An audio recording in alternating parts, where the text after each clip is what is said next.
नमस्ते किसान साथियों, जहर मुक्त खेती में आप सभी का स्वागत है। मैं तोरनदास साहू, ग्राम बगदई, डोंगरगांव, जिला राजनांदगांव, छत्तीसगढ़ से।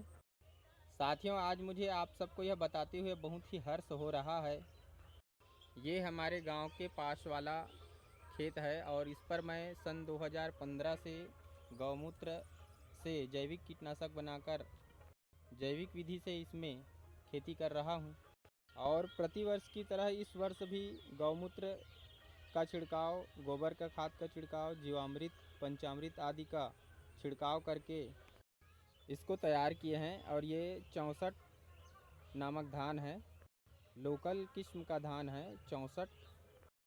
साथियों, इसकी बुआई 25 जून को हुआ था, सूखी बुआई इसमें किए थे। और 20 से 25 दिनों के पश्चात इसमें हमने ब्यासी का कार्य, पाटा लगाने का कार्य किया था। पश्चात सघन चलाई तथा गोबर का खाद का छिड़काव, पंचामृत के छिड़काव से ब्लाइट की समस्या नहीं हुआ। इसमें तना छेदक के लिए गौमूत्र में 5 प्रकार के पत्तियों से बनाया हुआ जैविक कीटनाशक का स्प्रे किए हैं। खरपतवार एवं अन्य किस्म के धान की छटाई के लिए हमने 2 बार इसमें निंदाई करवाया है। और पुनः इसी बीज को हम उपचारित करके इसी बीज को हम अपना बीज बनाएंगे।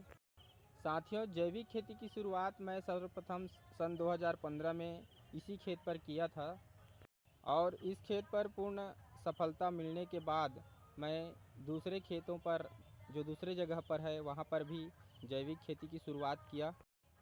तथा सन 2017 में मैं अपने पूरे खेत में 3.5 एकड़ खेत में जैविक विधि को अपनाया तथा आसपास के किसानों को भी जैविक खेती के लिए प्रेरित करता हूँ। क्योंकि कुछ किसान रासायनिक तरीके से करते हैं, इसलिए मुझे सन 2017 में एक बार आखिरी में माहू कीट के लिए दूसरी जगह पर जैविक कीटनाशक के स्थान पर माहू कीट नियंत्रण के लिए रासायनिक कीटनाशक खरीदना पड़ा था। अब सन 2018 से मैं किसी भी प्रकार के रासायनिक कीटनाशक का उपयोग नहीं कर रहा हूँ। साथियों, मैं इसमें छाछ का भी स्प्रे किया हूँ, इसलिए इसमें पेनिकल माइट की भी समस्या नहीं है।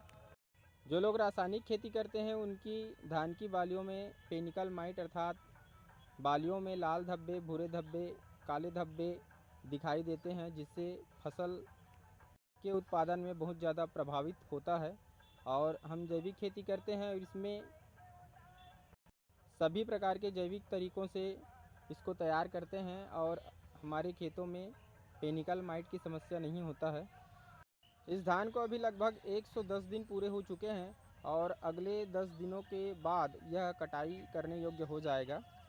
आप सभी से पुनः निवेदन, आप सब भी रासायनिक खेती छोड़कर जैविक खेती करें।